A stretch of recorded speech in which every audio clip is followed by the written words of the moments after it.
نساؤنا يخرجن مع السائقين صباح مساء، لا رقيب ولا حسيب، تخرج أمام أبيها بلا حجاب وعباءة مزركشة فاضحة للمفاتن، ثم يلام الشباب.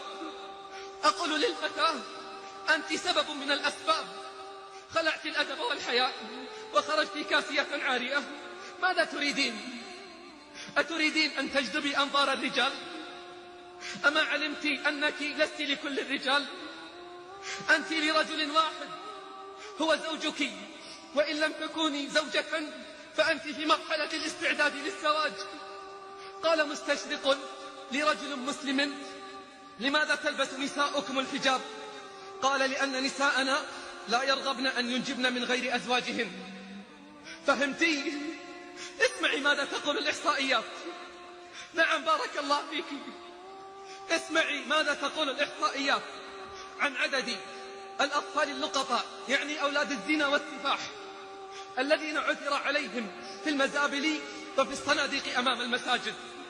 في العام الماضي 1423 عدد الأطفال اللقطاء في المنطقة الشرقية فقط، وعلى مدى عام كامل 32 طفلا.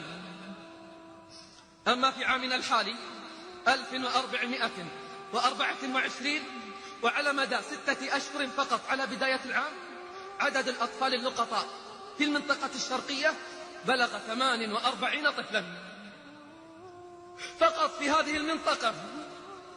ولم أتتبع الإحصائيات في كل مناطق المملكة. أليست هذه مآسي؟ أليست هذه مآسي وآهات؟ أسألك بالله العظيم، أما تردد هذا الحديث على مسامعك مرات ومرات، لكن هل فهمت معناه؟ وهل عملت على أن تنجي من الوعد والوعيد الذي ذكره النبي صلى الله عليه وسلم في هذا الحديث؟ قال صلى الله عليه وسلم: صنفان من أهل النار لم أرهما. ثم قال: ونساء كاسيات عاريات مائلات مميلات رؤوسهن كأسنمة البخت المائلة لا يدخلن الجنة ولا يجدن ريحها.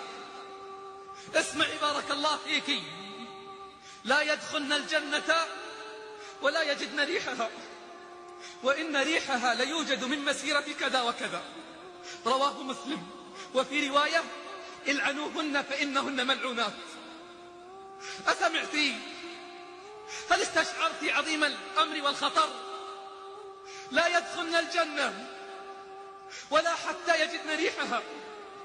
وعيد تهتز لهوله الأبدان.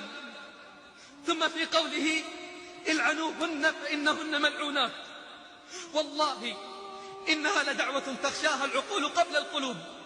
هذا عن الوعيد، فكيف أنت بمن توعدن به؟ كاسيات عاريات، أما رأيتيهن في الأسواق والمجمعات؟ لبسن عباءات على آخر الصرعات والموديلات، علقن العباءات على الأكتاف فبدت الصدور بارزة والجسوم مخصرة وغطاء وجه يشكو إلى الله استغناء صاحبته عنه.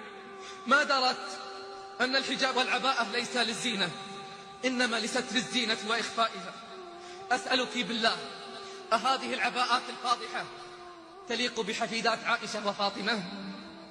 إذا خطبت قالت: أنا بالنفس واثقة، حريتي دون الهوى سد.